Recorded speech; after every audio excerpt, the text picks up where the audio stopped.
Mandy of SuccessFastlane.com. You can follow me on Twitter at Mandy Arthur. You can follow my company at SuccessFastlane. I'm here today with Dan Peña. Dan, you are an author, you are a high-performance coach and mentor, founder of QLA, the Quantum Leap Advantage, which you host at your castle in Scotland. You are known as the $50 billion man because you have created $50 billion of value since 1993, I believe. What a pleasure to be with you here today, Dan. This has been a dream of mine for so long, and I can't thank you enough for taking the time for me today. Thank you very much. I'm happy to be here, and thank you for having me. I want to delve into your life, your upbringing, because I think that the things that go into a person's success are not just the companies that they buy and the strategies that they use. I think it's the person who they are. So I'm going to ask you a few questions about your background, if that's okay with you. Absolutely. Okay, you are from LA. Tell me, what was it like growing up in Los Angeles? Well, more specifically, I'm from East LA. Okay. I'm from the barrio. And it's hard to depict. If you've seen any of the movies or TV series about East Los Angeles and the things that the kids' trouble they get in, Mm-hmm. that was how I started my life. In my particular case, my father happened to be a policeman, which made it even worse because. So you were a rebel. Yes, I was. I was that. I got in a lot of trouble, and some people in hindsight would say, or psychiatrists would say, or Freud would say, I did it because I rebelled against the authoritarian figure that my dad was. My dad was the preeminent alpha male, but I grew up around alpha males. You are too, though, Dan. You're an alpha male as well. Yeah, I understand that. And many of the people that come to me here at Guthrie Castle and the seminar, which we start a seminar tomorrow, coincidentally, I'm the alpha male father nobody ever had. And being an alpha male today isn't popular. It's Right. not politically correct by any stretch of the imagination. But when I was growing up, I didn't know any different. All my father's buddies were alpha males. They were tough guys. And they had just come back from World War II, and they didn't know any different. And so, as I've written about and I've talked about many times, I was thrown out of grammar school 3 times, not thrown out, but expelled from grammar school 3 times before I was 10 years old. And people say, well, what could you have done so bad as a less than 10-year-old that you got thrown out of school? And I said, well, one time I broke a kid's nose by punching him in the face, shattering the glasses in his eyes. In those days, glasses were real glass. The next, I broke a guy's arm in 4 or 5 places on purpose. But the last time is I dropped an aquarium out of the 2nd story of my little grammar school trying to kill my teacher. And fortunately, he moved 6 or 8 inches, and I only hit him in the shoulder and shattered his collarbone. But these are the kind of things I did as a kid.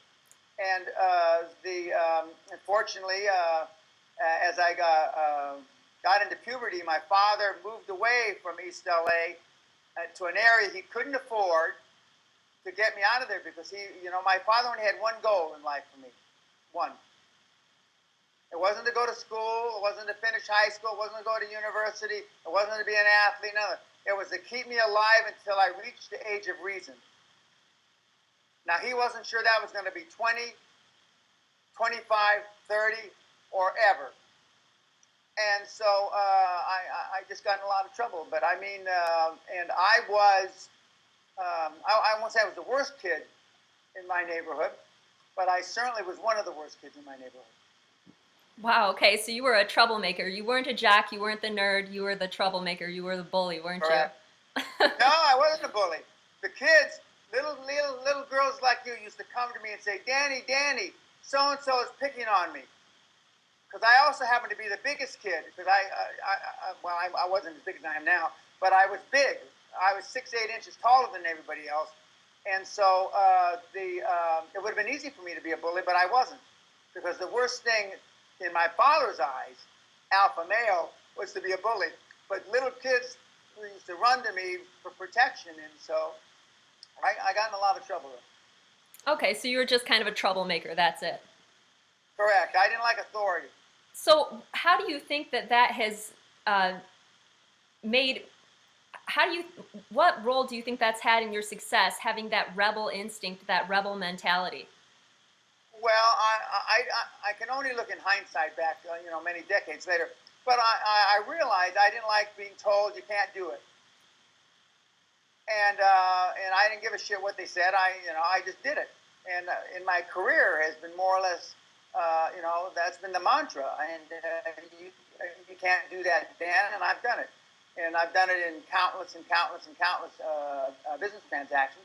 And so that boded well for me. But the real turning point of my life, which I assume is going to be a question that you're getting around to, but I'm going to beat you to the punch, was when I volunteered for the draft when I was 20 years old, and I went off to the Vietnam War.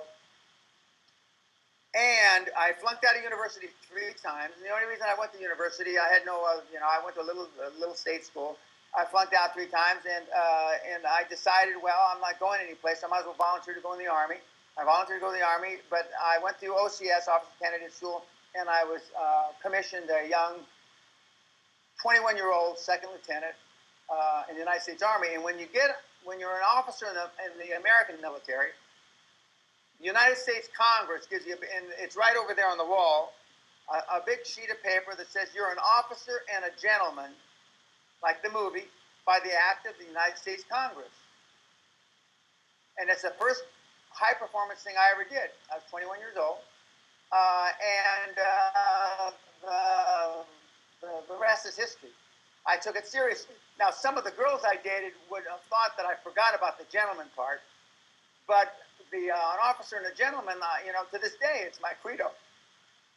Why did you go into the Because military I tell people, if you were such I tell a... people, everything we do here is ethical, moral, legal, break no laws, and don't hurt people on purpose. Hurt, I mean, not physically, but when you're running a big machine, I mean, people's feelings are going to get hurt. But as long as you're not going out of your way to hurt people's feelings, then it's okay. Okay.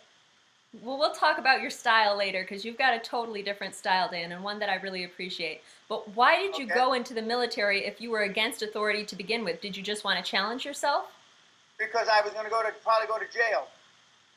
And you realized that about yourself.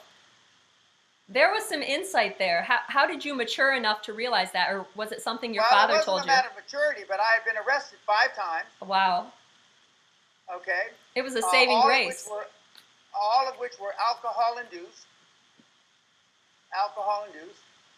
And the last time, I realized that, and this is before the 3-strike law came into being. In California, they now have a thing called 3 strikes and you go to prison. Mm-hmm. But this was before that law. So I decided, I'm getting shitty grades, I'm flunking out, and quite frankly, I thought, well, shit, I'll go get some trigger time. Trigger time is when you get to shoot guns. Yeah. I'll go get some trigger time, and and so I volunteered, and I didn't plan on going to OCS, but they asked me to go into OCS, and one of the few times I ever asked my father for any advice, I said, I'm an officer. Only twice did he give me advice. One was, he says, Dan, if you can be an officer, life as an officer, if you're dodging bullets, is much better than life as a non-officer.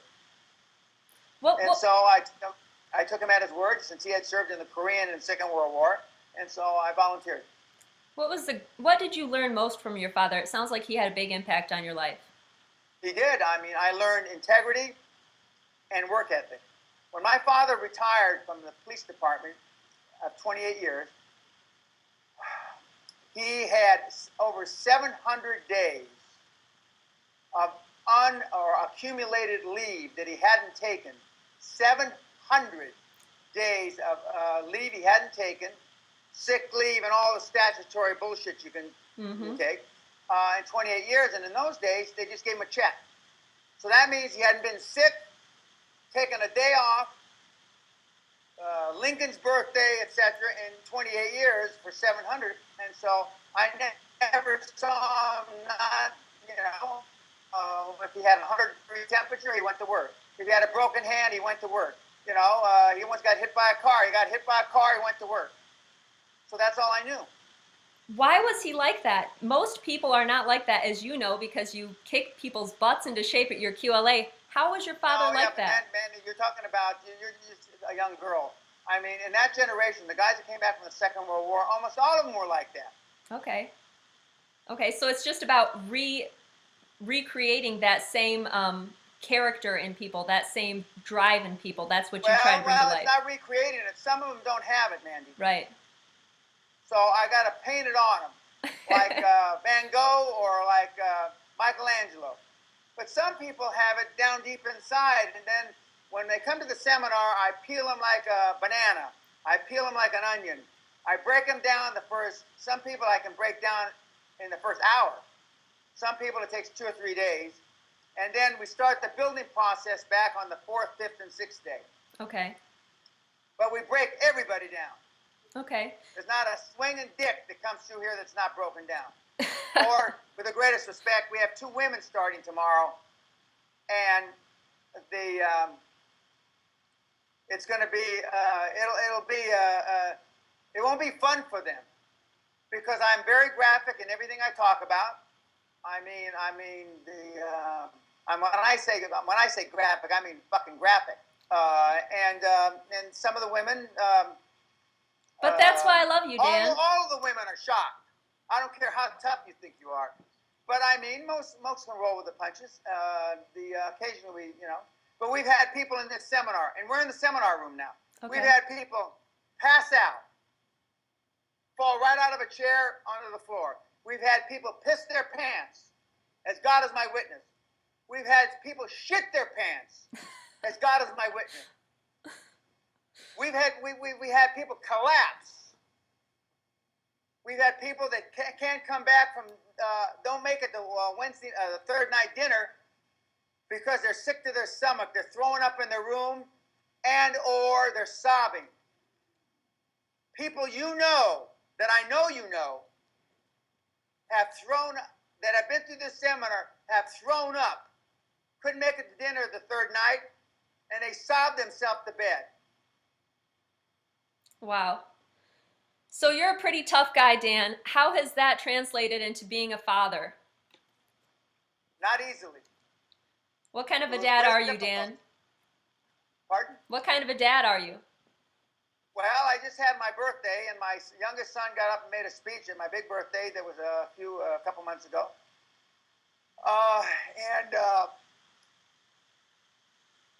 It's the nicest things he's ever said about me because it's my birthday, and there was a couple hundred people here. Again, many people that you know, some of which you've interviewed for this program of yours. Mm-hmm. And he went through tough, hard ass, unrelenting. He went through all these 10 or 12 or 15 adjectives, but then he said, kind, gentle when you need gentleness. And I don't remember any of those fucking times, believe me. I swear to you, and I'm not just saying this for good TV, but all my kids say the same thing. When you really needed support, see, you've gone to your parents over the years, you think you need some support, maybe. You don't. You gotta man up. You gotta suck up your fucking pantyhose. Okay? My kids only came to me when it was life or death. And then there's no better supporter than me. There's no better person to have in the goddamn foxhole when their aliens are overrunning us than me. And so he went on to say, I'm going to keep a note of that. So many people, a couple of which you've interviewed, said off the record, is Dan really like this all the time? And my kids look at him like, what, are you a fucking idiot? Okay. They asked my kid brother, is Dan been this? This is him. This is no bullshit. He doesn't have an A game and a B game. He's only got a AAA game. And that's how I am. And the high performance people that I've had the privilege of working with don't have an A game and a B game. They only have one game. Mm-hmm. And that's why the biggest trouble I have with the industry, and I'm a high performance coach. I'm not a success coach. I'm not a fucking life coach. I don't even know what the fuck that means, life coach. I'm none of those things. The high performance guys I know are all the same 100% of the time. When they're in bed with their mistress, their wife, or their whoever, when they're treating their, chastising their children, they're always the same, and I'm always the same. And that's all I know. I mean, the high performance people that I've had the privilege of being around are all like, most of them don't swear as much as I do, but they're all like me. I don't know anybody. I just don't. And I've known them all. Has becoming a father changed you at all? No. Not at all. Has it increased your drive at all? No. You're kind of... Okay, well... In fact, I'm going to be a grandfather. They announced it to the party. And my birthday gift from my youngest son and his wife was a coffee cup that says, "I love Grandpa." And I'm looking at it, And then it's got, what do you call it when they take a picture of the baby in the mommy's tummy? A sonogram or... yeah, something like whatever that. it's called. Okay. And it had a little kids. picture of my granddaughter who's going to be born in January. And my son said, most people you would expect that it's going to soften Dad up, but we know it's not. Yeah. And they're right, it's not. It's not. Wow, okay, so what has been your biggest disappointment as a father then? Everybody has disappointments.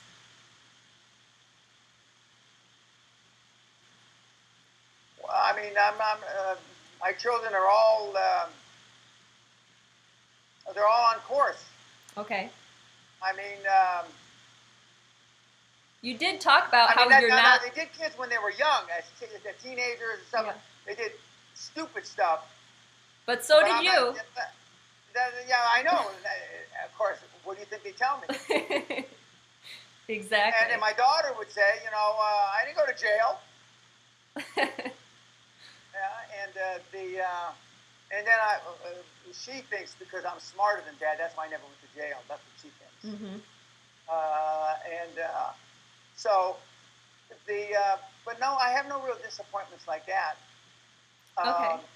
And based on your generation, and I think you're about the same generation as my children, they're way ahead of the curve. I mean, quantum leaps ahead of the curve. But they're judging their success against me. Yeah. I remember in October of 1974, you weren't even a glimmer in anybody's eye. Right? Right. It was the first month I made $10,000. Wow. 10 grand in October of 74 was a lot of fucking money. Mm-hmm. And how did you make that? I was on Wall Street. I had commissions. Why did you decide to go into Wall Street? I remember it as clearly as I'm looking at my pinstripe suit here. And I remember what I did. I went out and I bought 5 new suits, similar to this. Right. You invested in yourself. Less expensive. I bought I already had a Mercedes, and I had a Rolls since I'm 26. Wow. I bought my wife a Mercedes. A matching Mercedes. Their license plates used to be 1 Peña, 2 Peña. You have a pretty cool strategy, Dan, for how to get into the gratitude mindset. And what you do is you've talked about how you go to a car dealership even when you don't have enough money to buy the car. Tell me about that experience and that strategy. Smell the leather. Well, I tell the kids, and I have countless pictures of the kids that have gone to Rolls dealers, and they sit there, they take their pictures. When I was young, we used to go to LAX airport, and we'd watch the first-class passengers get off Pan Am that were flying from London or Rome in Los Angeles. And in those days, everybody wore coats, suits, ties when they flew in the early 70s. And they see how when they get off how they look. We used to go and look, this is in the early 70s, we used to go look at $1-million houses in the early 70s. We used to go, we used to go to La Quinta Country Club. La Quinta Country Club is a country club where they play a big golf tournament in Palm Springs. And our rent, my wife and I, rent for our little apartment in Marina del Rey at the time was $205 a month, which is a lot of money then. Mm-hmm. But we'd go to La Quinta one night a month where we paid $215 for one night just to be at La Quinta. And that's how I met Bing Crosby. That's how I met all kinds of different people. Vidal Sassoon. That's how I met, I can't remember who else I met there. And it didn't hurt that I had a little cute, really gorgeous little wife who, in those days, they wore hot pants. Which maybe hot pants are back now, I don't know. And I always did things that were ahead of the curve. Because, I mean, you only have one time to make a first impression. Mm-hmm. And that first impression, no matter what you do after that, people are going to judge you by it. It's like when people come to this seminar at the castle, there's no doubt in their little pea brains that you have to have a lot of fucking money to support this place, which is true. Mm-hmm. They underestimate, now I'm not going to tell you how much, they underestimated by a factor of 10, 20, 50 how much did it cost to support this place. Mm-hmm. This 150 state. They have no idea. But I want them to understand what it is to be waited on by a butler wearing white gloves. I want them to understand most kids that come here don't even know what fucking fork to pick up. And I'm not exaggerating. These are people that have made money. Mm-hmm. Most people don't understand that you stand up when the lady of the house comes into dinner. Why do you think they don't understand that stuff? Because most people are pigs now. And their parents are pigs. And they're, you know. How did that happen? If you go to the trough with a pig, what do you learn how to do? Live like a pig. So, why has that happened? What has happened in our culture that now people are that way? It's a degeneration of the human race. Myself, that's my own personal opinion. So we're turning back into apes then? Well, you happen to be a cute ape, but I mean, it's still ape. Yeah, well, I don't know. So you keep a wall. This is kind of interesting. You've just brought me onto something of all very influential people. All yes, you've got it right there next to you. The Hall of Influencers. Yes. And I just counted before we started this call, and I said, now how many of these guys have I met personally? Yeah. And I met 27 of my influencers in person. Yeah. For example, Robert McNamara, the former Secretary of Defense, who was the architect of the Vietnam War. Richard Nixon, former president. Ross Perot, Donald Trump, Steve Jobs.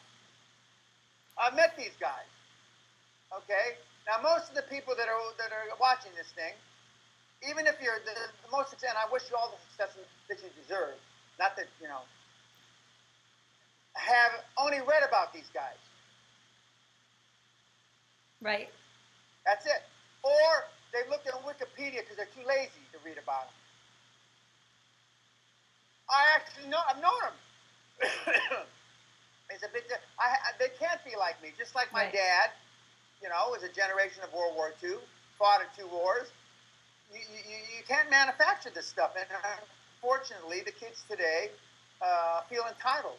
The millennials especially feel entitled. Entitled to what?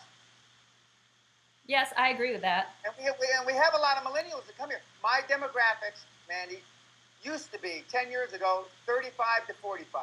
That's who followed me. What do you think my demographics is now? They're younger? Are they younger? 15. So that's at least 35. Dan, that's a good thing that they want to come and learn from you, though. They understand that something's missing. No, it's because they can't learn anything from their parents. Well, at least they recognize that. God bless them. I'll be with them. Yeah, so you've got on your wall, you've got Jesus, you've got Hitler, you've got My favorite philosopher, Nietzsche. Yep. Yep. How do you have Yep. people like Jesus and Hitler next to each other on your wall? Tell me about that. Well, they're not exactly next to. No, that would be bad company. There's Jesus. I have Jesus. I actually have Jesus and the disciples. Jesus, the disciples are the dream team. Mm-hmm. And then I got Jesus by himself. Where's Hitler? Oh, Hitler. Jesus is here and Hitler's here. See, there you go. Okay. And I have them because Hitler was perhaps the greatest salesman that ever lived. Okay. After Christ. Okay? And I copied my public speaking and communication skills from Hitler, Winston Churchill, and a couple others. I used to watch their videos. In fact, I just watched a video on Hitler just the other night.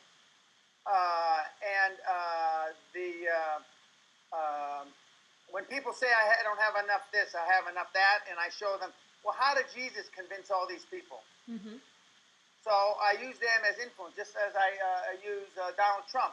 The reason why Donald Trump resonates so well in America now, Mm-hmm. and who would have thunk that? Who would have possibly thought that? I wanted to talk to you about Donald Trump. I'm glad that you got on that. Well, I will. Donald Trump is people are fed up with politicians. Right. People are fed up with personal correctness. Mm-hmm. They just are. I've been saying this for 20 years. Okay? Personal correctness, in my opinion, is only a manifestation of lack of self-esteem. Okay. You're nice to everybody, man, and I'm using it as an example, and maybe it's not true. Maybe you're just a little bitch, and I don't know that, but I hope you are, for your sake. Is people are nice to each other, not because they want to be nice to each other. People are nice to each other because they're afraid of what will this person say, what will this person think. We had a mentee at my birthday a few weeks ago who's created $1 billion. Mm-hmm. And he said the great thing that I found in Dan 20 years ago is he taught me how to think and even sometimes say what other people are afraid to say. Right. We all think it, but we're afraid to say it. Mm-hmm. Especially vis-a-vis minorities now. Mm-hmm. You can't say this guy's a no good bastard if he's Asian or he's black or he's this or he's that. I mean, shit, you get in big trouble. Now, even though I don't look like a minority, I am a minority. Yeah. So I've gotten away with a lot of shit. And even though people say, how can you be a blue-eyed minority? They used to tell me when I was young. But all these people have influenced me in one way or another. And I'm not ashamed to say it. I'm not. So you... And, of course, I'm not ashamed to say anything. That's absolutely true, and I can tell that. So a lot of people will say, oh, I don't like Donald Trump because of this, or I don't like Nietzsche because, for instance, Nietzsche was a misogynist, or I don't like Hitler because of this. What do you think about that? Personally, I believe... don't like you because you got blonde hair, and you probably dye it. So what? Yep. I saw the roots, don't worry. Yeah, That's fine. I think my cuteness if my overcomes wife were that. Here, Sally'd go like this and it's all blonde. There you go. Okay, but I'm sure you look more attractive with your blonde hair than before. So I think so. The benefit of the doubt. Yes. So what do you think about people who put up a wall and say, I can't learn from this person because of this, or I can't learn from this person because of this? I'm sure a lot of people have been shocked that you've got Adolf Hitler on your wall, for instance. No, that's not the biggest shocker on the wall. What's the biggest shock? The Impaler. Vlad the Impaler, yes. Oh, yeah. I know all about him. People are more sensitive to him than Hitler. Okay. Wow. Which I don't understand. Intellectually, I don't understand that. But why is he on your wall? Because, he was I am a 6th, 7th, 8th, 9th century manager as a person, my personality, living in the 21st century. Mm-hmm. See, if you steal from me, I would rather just cut your hand off. You can still work for me, but now you got one stump. Yeah. Okay? If you cheat on me, I don't want to tell you what I do. Yeah. But you can just imagine that. Yes. Okay. Okay. And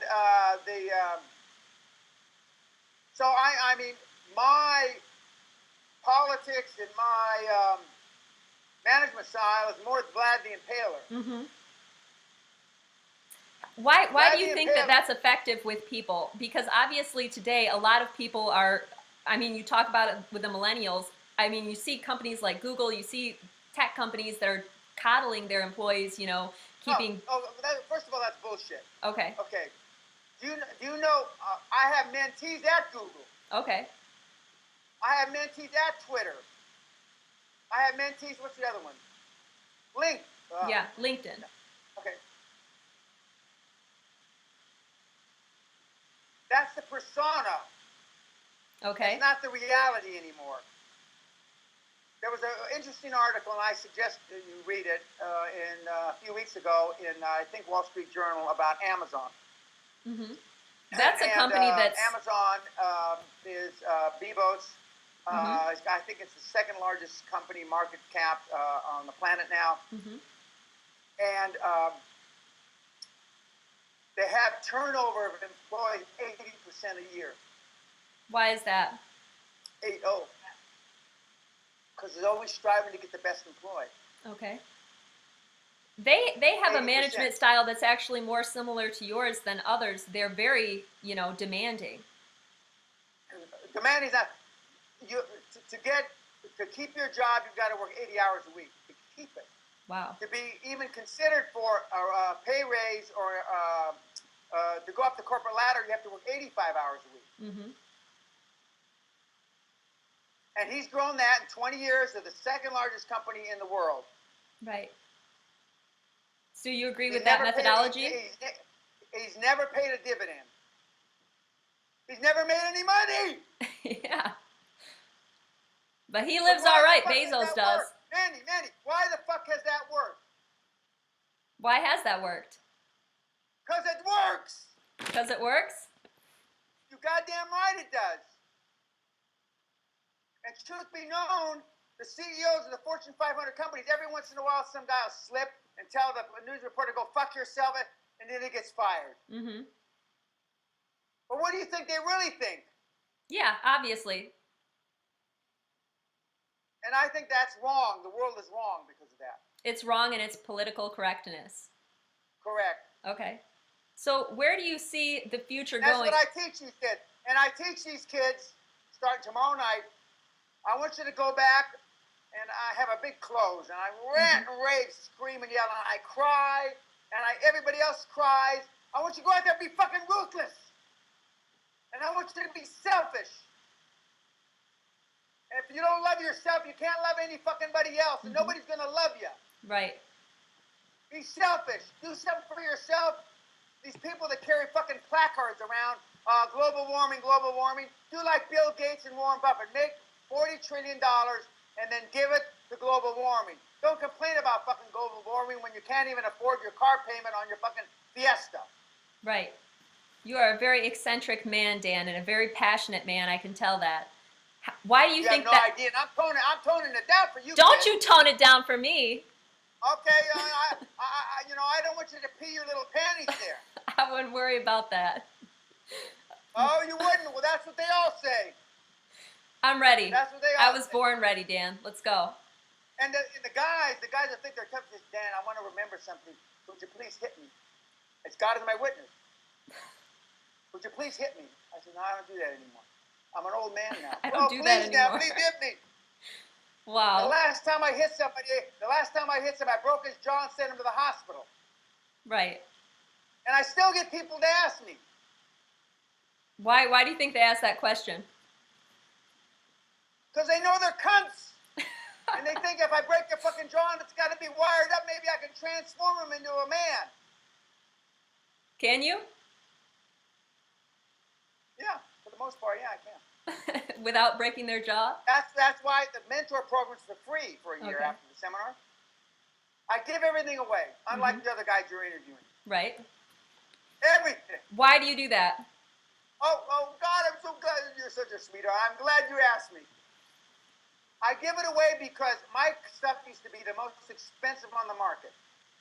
Book, $600 DVD and that kind of shit, $1,000, $2,000. I mean, it cost me a nickel to make, right? Mm-hmm. And they said it's all too expensive and we can't afford it. So I said, how can I stop these fuckers from making excuses? I'll give it to them.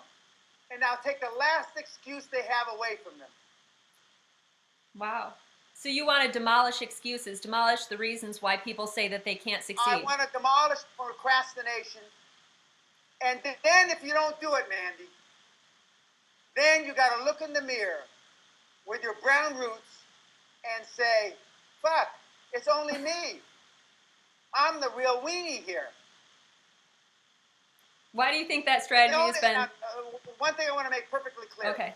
99.99999 of all the people, of the millions that have been helped through QLA, Mm-hmm. I've never link fucked, face fucked, tweet fucked. I have never talked to them, seen them. I wouldn't know if they came in and pissed on my foot right now. Mm-hmm.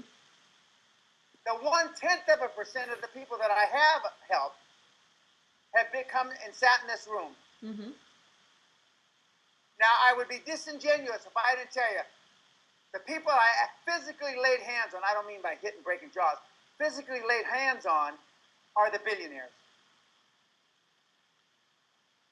But you probably, oh shit, I make $600-700 million. Well, shit. And he didn't even hit me. Most people are satisfied. Well, I made 20 million, I made 5 million. I've had more people come to this room that said, I want to be a billionaire. They make $50 million and they go to sleep. Right. This is a great question, Dan. This is something I'm really passionate about. I talked with Grant Cardone about this in our interview, in fact, because he is at a war against average. And I talked to him about how in nature, for instance, a tree or a plant never, if it has sunlight and it has water, it never says, okay, I'm good, and it stops. But human beings, when they have everything that they need to succeed, stop. Why is that?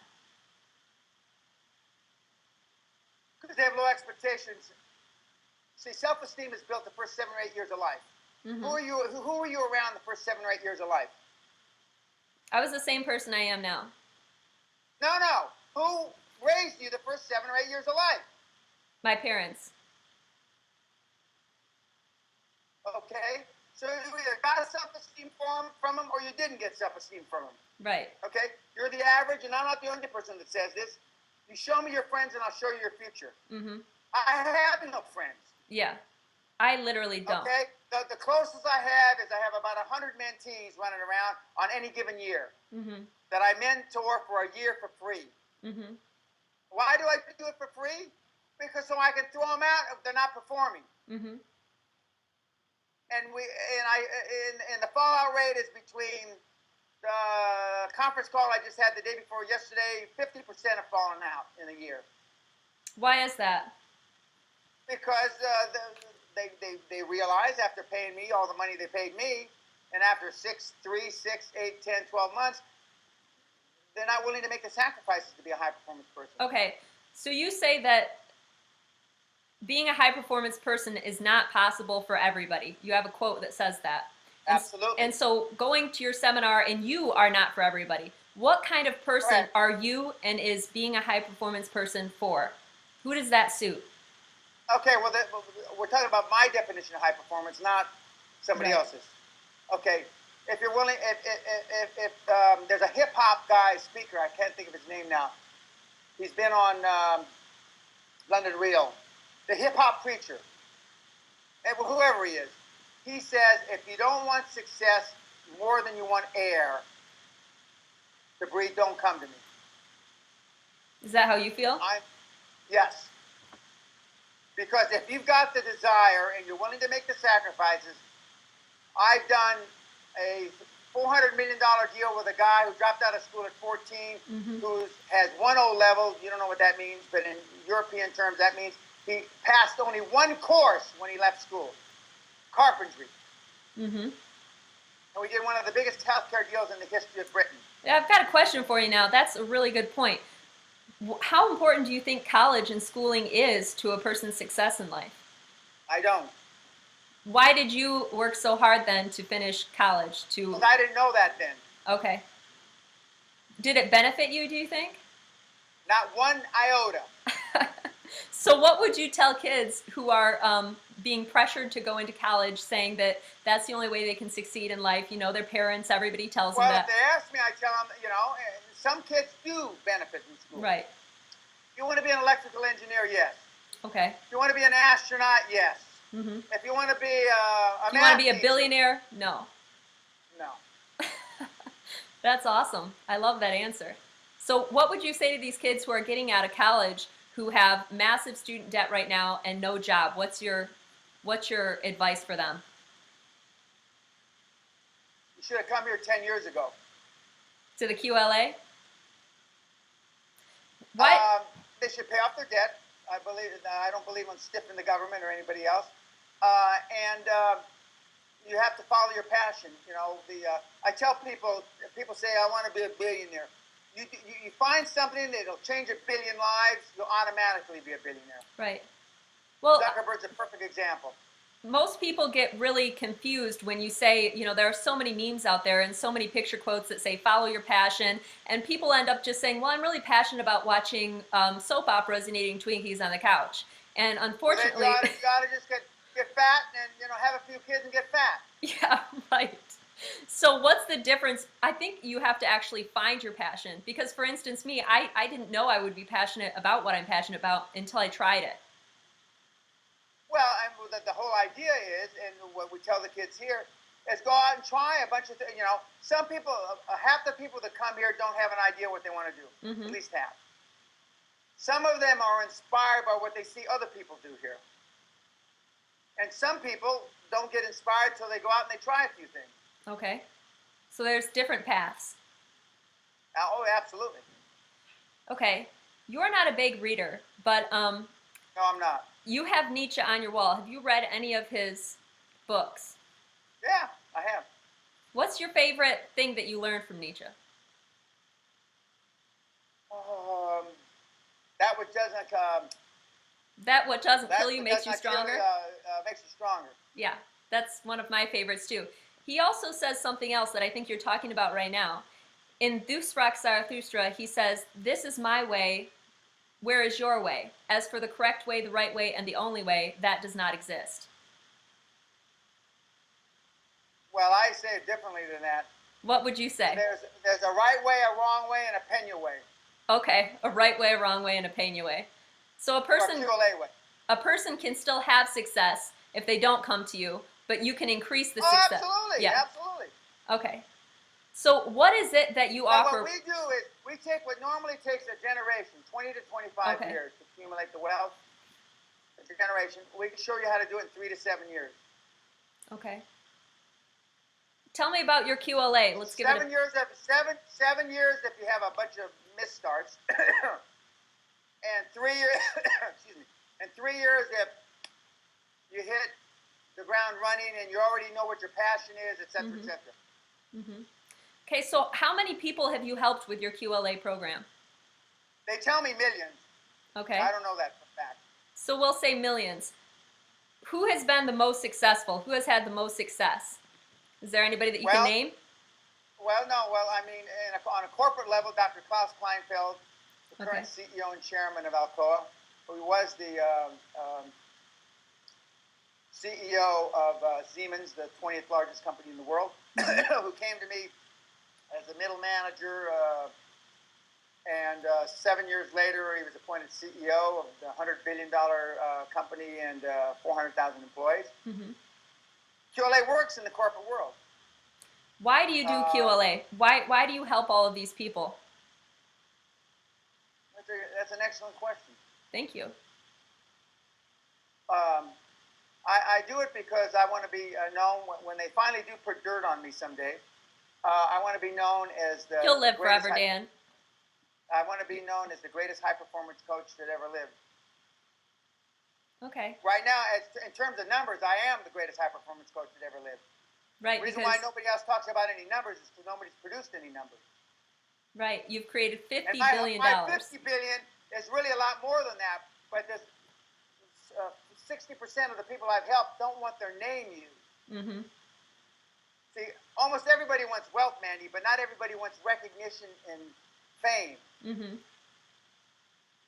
So I talk about the people I can talk about. Now, as they start dying off, then I'll add the numbers. Okay. Okay. All right. So what if you had only 3 years to live, Dan, what would be your greatest goals to achieve in those 3 years? To see and influence and create as many, add to my 50 billion Okay. number. But it's not just about the number, is it? It's about the people. Because you talked about how Well, you I love mean, but Forrest the Gump people and equate the number. I mean, right.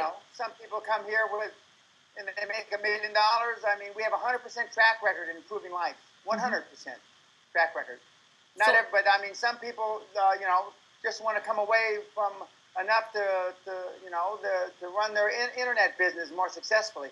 So the examples I give, one guy who's an internet guy. Oh, actually, they're both internet guys. One guy who came here doing $78,000 a month, and 5 months later he was doing $470,000 a month just on the internet. And another guy came here doing $90,000 a month, and 10 months later he's doing $800,000 a month. Now those aren't big numbers to me, but for the internet shitbags, I mean, they're big numbers. So what do you think about the internet, Dan? It sounds like you don't like it very much. Internet No, sales. because there's no barrier to entry. Okay. So That's what I anybody don't can like do it about with a smartphone. That's what you don't like about it. You think there should be a pay price to entry. Correct. Pay to play. Why do Yeah, you think so? Because it eliminates the, if you're on the internet, some woman in Bangalore, India, with a $1,000 debit card can compete against you. Mm-hmm. That's good for her because she can put food on her table. Mm-hmm. But I mean, Google, and I used to be one of the biggest advertisers on Google many years ago. Google would rather have 10 million people that do 10,000 a month than 100 people that do 100 million a month. Mm-hmm. And they've changed the algorithms around, and anybody that's on the internet understands what I'm talking about. And I don't blame them. I would rather, because it builds their base. Mm-hmm. I understand that. But, back in the early 2000s and to about 2009-ish, Mm-hmm. you could without being Zuckerberg, Mm-hmm. without being Instagram, you could really make quite a bit of money on the internet. Right. And that model's dead. Right. So how has the world changed since 1993? How is the world changing and business changing? What do you think in the future will be the most profitable thing to park your money in? Well, I don't park my money anyplace. Okay, you But make it work. No. Just as I've told people for 40 years, healthcare and telecommunication stroke internet are the two futures that are going to change the world the most. Why? Healthcare, because we've got 67 million people my age that don't want to die. Mm-hmm. And they're pouring, infinite amounts of money, and they're willing to pay almost anything to stay alive. 3/4 of all the money you're going to spend on your health care in your life will be spent the last year and a half of your life. Mm-hmm.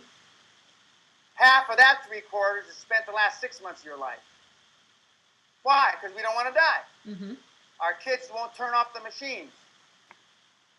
Why aren't people comfortable with death, Dan? You seem to be okay with it. I don't know. I'm comfortable with it. Why is it? Do you think it's because they're afraid that they didn't do everything that they needed to do? Of course, regrets. Okay. Okay, most people come to me because they already know they have regrets. Mm-hmm. And one of the things that I slam home, and one of the things that Bebos endorses, is he has what they call the 80-year rule. Mm-hmm. Will I regret doing this when I'm 80, or will I regret when I'm not doing it when I'm 80? Mm-hmm. I've given countless eulogies. I'm a world-class eulogy giver. And when they whisper in my ear, Dan, the regrets they whisper, Mandy, isn't, I wish that I attended more ballets with my daughter. I wish that I'd gone to the soccer and all that shit. That's all horse shit. Mm-hmm. What they say to me, Dan, is, God, I wish I had done this when I was 36. Mm-hmm. I woulda, I coulda, I shoulda. Okay. Those are the regrets. And when you're your age, you don't appreciate it. But there's people that come here in this new group that's coming in tomorrow night, you know, and they have to fill a copious amount of paperwork to get a, because we don't take everybody that applies. We take the ones that I think are going to have the most meaningful impact on the seminar. And I mean, I've got a email from a 52-year-old that lives in I won't say where she lives, but anyway, I mean, this could make a movie like Schindler's List. And I get these all the time. I get, letters from people in hospitals that try to commit suicide. I get letters from families where they were successful and they did commit suicide. If I could only have gone to see Dan 6 months ago. Wow. So it's regrets. Pardon? It's regrets. That's what... Absolutely. Regret is what makes the world go round. Why do you think... Why do you think Warren Buffett gave all his fucking money? It's like I'm talking to my daughter here. Why do you think Warren Buffett gave all his fucking money to, in my opinion, to Gates Foundation? Why do you think? I don't know. I don't know. I'm asking you, kid. You're the smart one. Because Tell me. Same reason Rockefeller and Carnegie and Vanderbilt gave away their money at the end of their life, because they realized because they're trying to clean up their name. That's correct. Same reason Andrew Carnegie gave all his money away. Yeah, he didn't want to be remembered for the dam that broke or any of the other Correct. things. Yep. Or the firing squad he brought in on his employees. Does that sound like trying to limit the regret?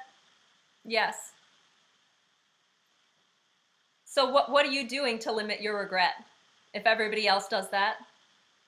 Well, I already did it. I did it 30-some years ago. I gave most of my money away to irrevocable trusts. Right. I mean, and you're not giving any of your money to your kids. How do they feel about that? No. Well, they say they're cool with it, but would you be cool with it? Yeah. Okay, well, maybe they're cool with it. Pressure makes diamonds. Yeah. Yeah. You didn't start off with a lot of money. I started with no money. Okay, well, I've got one more question for you, Dan, and then I'm going to let you go, and I really appreciate your time today, Dan. Thank you very much. If somebody was to deliver your eulogy tomorrow, what would you want them to say about you? He did every day of his life all he could do to be all he could be. That's it? That's it, kid. Very simple. Well, Dan Peña, everybody can follow you at Dan S. Peña on Twitter. It has been an absolute delight to be here with you today, and I truly appreciated it. Lady. Thank you so much. much. Good luck on your new program. Thank you so much, Dan. We'll talk later. Okay. Ciao.